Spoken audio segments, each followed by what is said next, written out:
What's going on, ladies and gentlemen, boys and girls, children of all ages? This your boy Kano, the brutally honest gamer, and I'm back with another video. Let's get it. Let's go. Now, I'm under the weather. If y'all don't know, I have like a COVID like cold. Y'all bear with me as I get through this video. I may not sound excited, but I'm actually excited about this news. I'm gonna read this article to y'all and give y'all my honest opinion about this. But this is actually some big news right now. Microsoft has acquired Activision Blizzard. I'm happy, but also kind of like concerned about this acquisition. And let's just go ahead and dive right into it. And y'all just bear with me as I'm dealing with what I'm dealing with. All right, and it goes on to say in this article, it says, this is not a drill. Microsoft has announced today that it is acquiring Activision Blizzard in a transaction reportedly valued at $70 billion, updated now confirmed at $68.7 billion when the deal closes. Activision Blizzard's games will also be integrated into Xbox Game Pass. Microsoft says it expects the deal to close in fiscal year 2023, which falls between July 2022 and June 2023.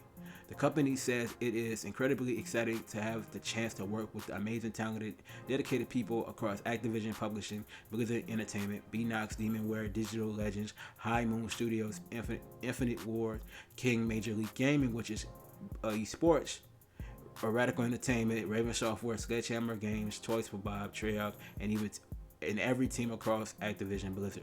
Of course, this means the likes of Call of Duty, World of Warcraft, Crash Bandicoot, Spyro, Tony Hawk, Overwatch, Diablo, and many other franchises will be under the ownership of Microsoft as soon as the deal closes.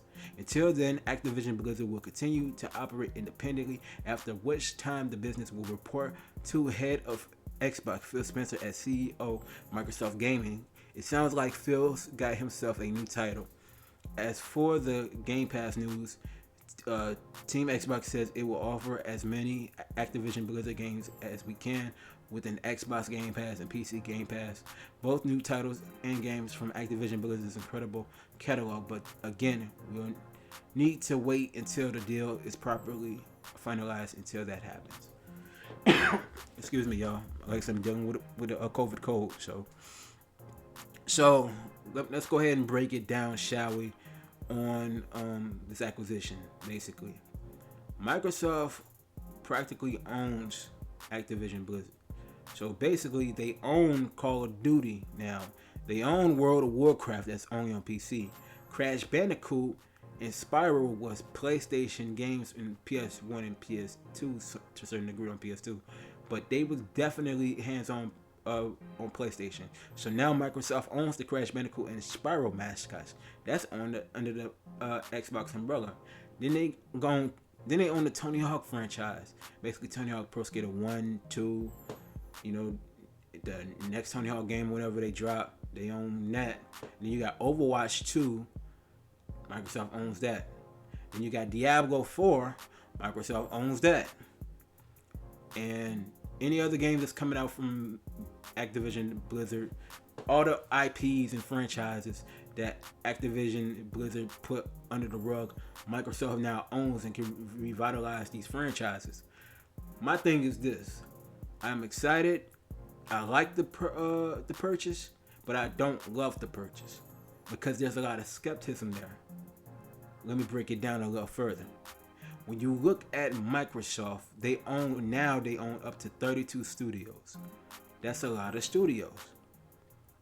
They own all the studios, but we have yet to get these exclusives out there right as of right now. The only exclusives we've gotten so far right now is the Halo Infinite, Forza Horizon 5, and Age of Empires 4. Those are all first-party titles. You feel me? Since they own all these studios, we know some of these studios are working on games, but the question is, what are they bringing to the table for 2022 outside of Redfall, Crossfire X, which is a second-party developed title that's only going to be on Xbox, and Stalker 2 that's recently got delayed to December, and it's a 3-month time exclusive.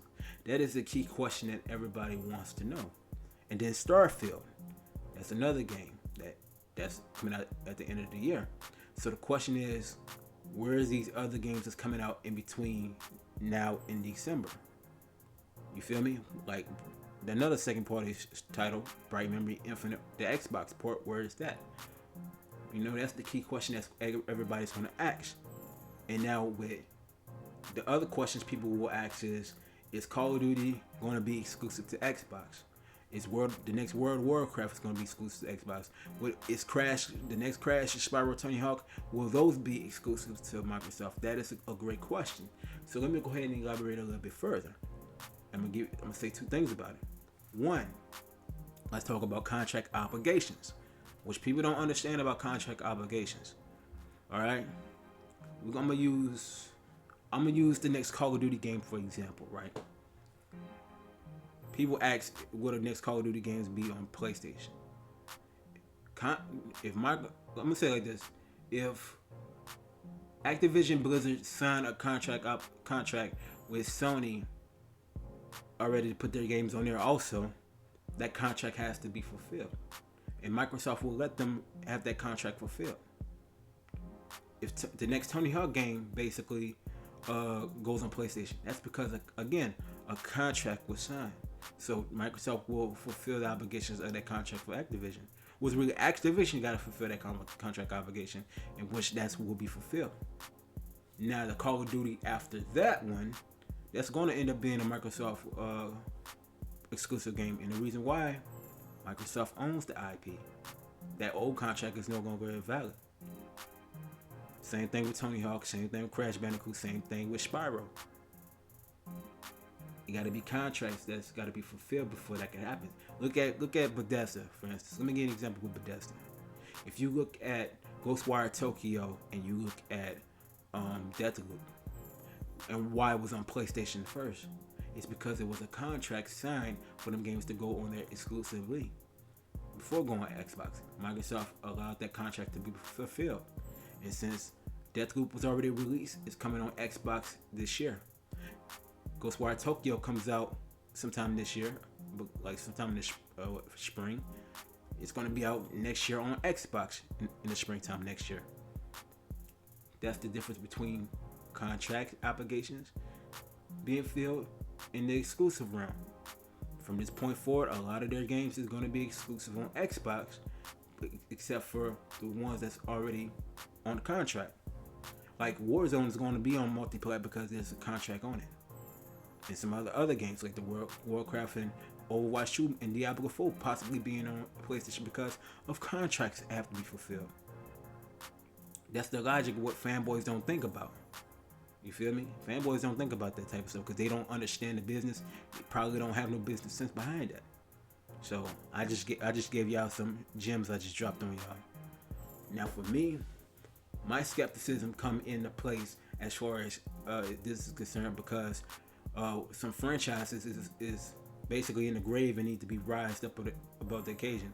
The question is, will we see a new Spyro down the road? Will Toys for Bob go back to work on the Spyro and Crash?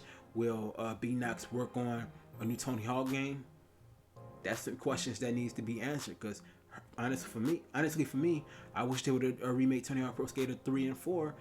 Hell, I want a Tony Hawk's Underground remake. That's what personally I want.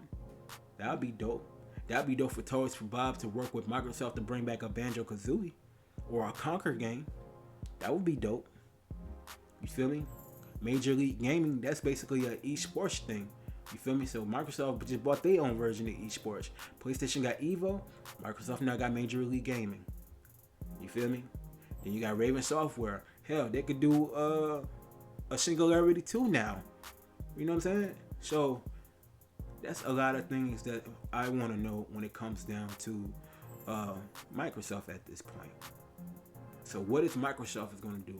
And y'all comment below of how do y'all feel about Microsoft and its Activision Blizzard new purchase. Because personally for me, I'm excited. I like the purchase again, but I don't love the purchase. It's just me being realistic about the situation. So I'm gonna leave it on that note. Comment below your thoughts about it.